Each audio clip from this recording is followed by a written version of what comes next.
नमस्कार सबैजनालाई। आज धेरै मान्छे रवि सरको विचार मन पराउने, रवि सरलाई माया गर्ने, रवि सरका समर्थकहरू धेरै मान्छेहरू वेटिङमा हुनुहुन्छ। आज गुड न्युज सुन्नको लागि आतुर हुनुहुन्छ। कतिजना मान्छेले आजको रात पनि कसरी जान्छ होला भन्दै हुनुहुन्थ्यो हिजो, र त्यो मध्ये म पनि पर्छु। विगत लामो समयदेखि रविलाई अन्याय भयो भनेर बोलि नै रहेको छु, अहिलेसम्म पनि बोलि नै रहेको छु, बोल्न छोडेको छुइनँ।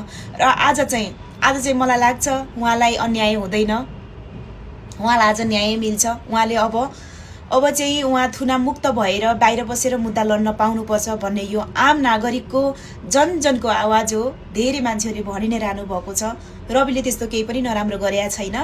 रविलाई हुँदै नभएको अभियोग लगाएर तीनटा मुद्दा जुन पहिलाको सरकारले लगायो त्यो मुद्दा तपाईँ हामी आम जनतामा लगाउने हो भने यहाँ कोही पनि बाँकी रहँदैन। किनभने सम्पत्ति शुद्धिकरणको मुद्दा हालेर रविलाई त्यो ठाउँसम्म पुर्याउने यी टाउकेहरूले आफूले 37 वर्षदेखि देश चलाउँदाखेरि उनीहरूको सम्पत्ति शुद्धिकरण केही पनि गर्न नहुने, यानि कि उनीहरूको राजनीतिक भन्दा फाल्टो एउटा केही पनि बिजनेस व्यापार भन्ने केही पनि छैन। यिनीहरूले सबै राजनीतिक गरेर यत्रो धेरै सम्पत्ति कुम्ल्याउँदा पनि जनताले आवाज उठाउन नपाउने, जनताले क्वेसन गर्न नपाउने, जनताले क्वेसन गर्यो भने लगेर थुनिदिने, मुख बन्द गरिदिने काम भइरहेको थियो।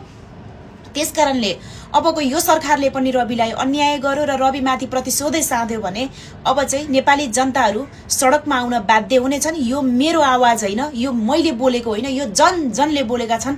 जति रवि लामिछानेलाई माया गर्ने समर्थक, रविको विचारलाई मन पराउने मान्छेहरूले, रविको विचारलाई माया गर्ने मान्छेहरूले र पहिला राम्रा सक्षम बुद्धिजीवी र विवेक भएका व्यक्तिहरू पनि जुन माओवादी कांग्रेस एमालेमा भएर सडिरहेका थिए, विकल्प थिएन र तिनीहरूसँगै मिल्न सक्दा मात्रै राम्रो हुन्छ भन्ने विचार पालेका थिए। ती मान्छेहरू राष्ट्रिय स्वतन्त्र पार्टी जन्मिसके पछाडि त्यो विचार स्वतन्त्र पार्टीमा ल्याएर नियुक्ति गराए र धेरै राम्रा मान्छेहरूले पनि भन्नुभएको छ।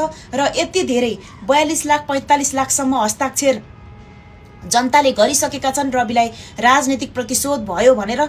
र पुराना दलका मान्छेलाई सपोर्ट गर्ने मान्छे र रविलाई सपोर्ट गर्ने सबै भेडा हुँदैनन्। तिमीहरू भन्दा धेरै बुद्धिजीवी र विवेक भएका, धेरै बुझ्ने मान्छे, धेरै पढे लेखेका मान्छेहरूले सपोर्ट गरेका छन्। तिमीहरू जस्तो गवारले नै सपोर्ट गर्ने हो। त्यसकारणले आफैले बोलेका कुराहरू धेरै पालना नगरेको देखेको छु मैले। आफैले भनेका छन् पूर्व प्रधानमन्त्रीहरूले कोही पनि मान्छेले अन्याय गर्छ, कोही पनि मान्छेले नराम्रो क्रियाकलाप गर्छ, कोही पनि मान्छेले अभिभावक हुँदै त्यहाँ नराम्रो क्रियाकलाप हुन्छ भने त्यो जिम्मा आफूले लिनुपर्छ भनेर क्वेसन गर्ने प्रधानमन्त्रीले अहिले ऊ माथि यत्रो गम्भीर, यत्रो